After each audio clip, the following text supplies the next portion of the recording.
All right, let's just jump right into this explainer with a question that might completely change how you view your everyday interactions. Are you being manipulated without even knowing it? It's kind of a jarring thought, right?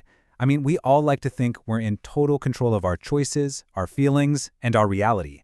But the truth is, manipulation rarely looks like some cartoon villain twirling a mustache and demanding your obedience. Actually, it's way more insidious than that. Just look at this quote. These unseen psychological traps are set long before we ever actually notice them. It doesn't start with a screaming match. It starts with a heavy sigh, a supposedly misplaced memory, or maybe an email that just leaves you feeling vaguely anxious. And by the time you realize what's happening, well, you're already caught in the web. So welcome to the Explainer. Today, we are going to arm you with the ultimate psychological defense toolkit. We're decoding every major manipulation technique out there, from the subtle emotional traps in our personal relationships to the logical fallacies people use at the office, all the way to the digital screens we stare at every single day. And more importantly, we're going to show you exactly how to combat every single one of them. Here is our roadmap for today. We'll start with the anatomy of manipulation, dive into emotional and relationship traps, tackle those logical and workplace games, look at digital social engineering, and finally, wrap it all up with your ultimate defense toolkit. Let's get into it. Kicking things off with Section 1, the anatomy of manipulation. It is absolutely crucial. We define the invisible battleground we're walking onto here. So what's really interesting about this definition is that it shows manipulation isn't just about someone hurting your feelings or trying to win an argument. At its core, it's fundamentally about taking away your independent reality. It is an active attempt to erode your sense of self, your confidence, and your ability to make decisions on your own. Honestly, it's all about power.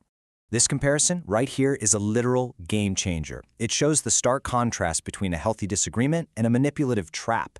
In a healthy conflict, both people focus on the current issue and take accountability. You're basically teaming up against the problem. But in a manipulative dynamic, the past gets weaponized to deflect. Responsibility is completely avoided, and if you even try to set a boundary, you are punished for it. This is a fantastic baseline to use to measure your own interactions. Moving right along to Section 2, let's see how these tactics build into the specific emotional traps often laid by the people closest to us, the silent reality warpers. You've probably heard some of these terms, but the crucial point is that tactics like love bombing or breadcrumbing use extreme affection or vague, breadcrumb-like attention, not to actually connect with you, but to completely control you. Or take triangulation. That's where a third party, maybe an ex or a coworker, is suddenly dragged in to validate the manipulator's side. Suddenly, you're defending yourself against a whole group narrative instead of just the original issue. It's wildly unfair. Now, have you ever tried to bring up a totally valid problem and somehow 10 minutes later you are the one apologizing? Yeah, you've likely experienced this deeply disorienting three-step process called DARVO: deny, attack, reverse, victim, and offender. First, they completely deny the behavior. Then they attack you, maybe picking at your tone. Finally, they flip the script so completely that they become the victim of your quote-unquote cruel honesty. It is a total psychological sleight of hand. To put this into perspective, let's look at this super relatable anecdote from our sources, the I hate salmon trap. Picture this. A husband gets angry, claiming he's told his wife 1,000,000 times he hates salmon, making her feel forgetful and stupid. A week later, he happily eats salmon at a friend's house and asks his wife why she never makes it. When she brings up the huge fight they just had about it, he tells her she's being crazy. Aside from missing out on a perfectly good dinner, this shows exactly how gaslighting systematically makes you doubt your own memory over totally mundane stuff. All right, shifting gears to Section 3, what happens when manipulation puts on a suit and goes to the office or steps onto a debate stage? Well, in arguments, logical fallacies are basically rhetorical tricks designed to invalidate your completely valid points by shifting the focus entirely. A straw man creates a fake, exaggerated version of your argument that's super easy to knock down.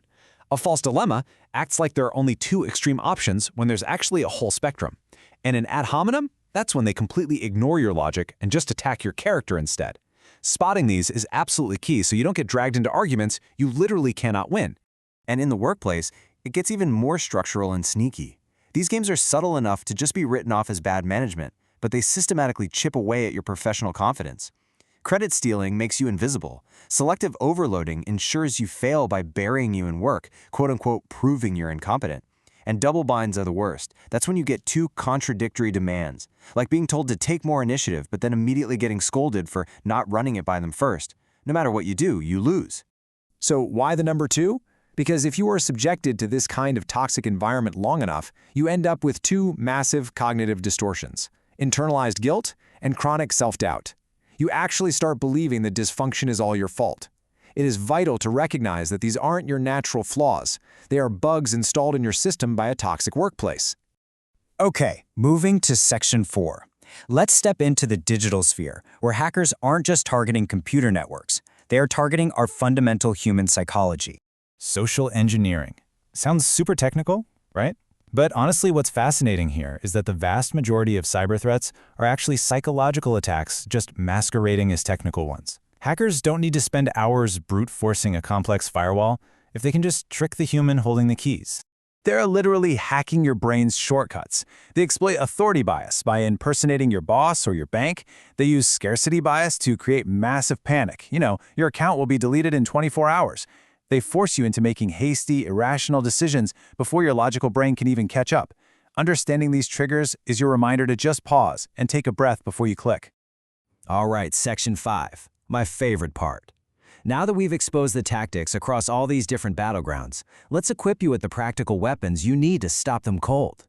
First up, your frontline defense, gray rocking. I love this concept. Manipulators feed on your emotional reactions. They want your anger, your tears, or your frantic explanations. By cutting off that supply with short, neutral, totally boring responses like, okay, or noted, you literally starve the manipulation of its fuel.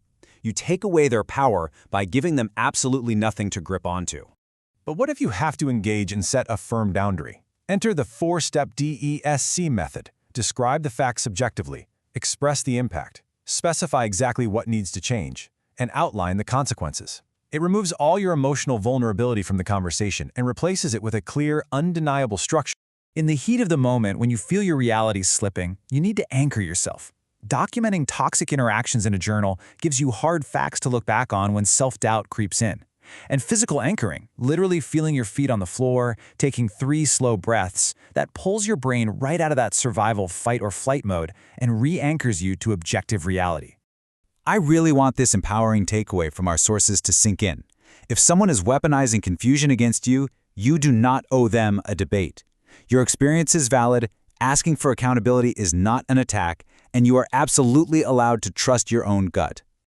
Thank you so much for joining me for this explainer. You now have the knowledge to see the invisible strings and the tools to cut them. So I'm going to leave you with this final thought to carry into your next interaction.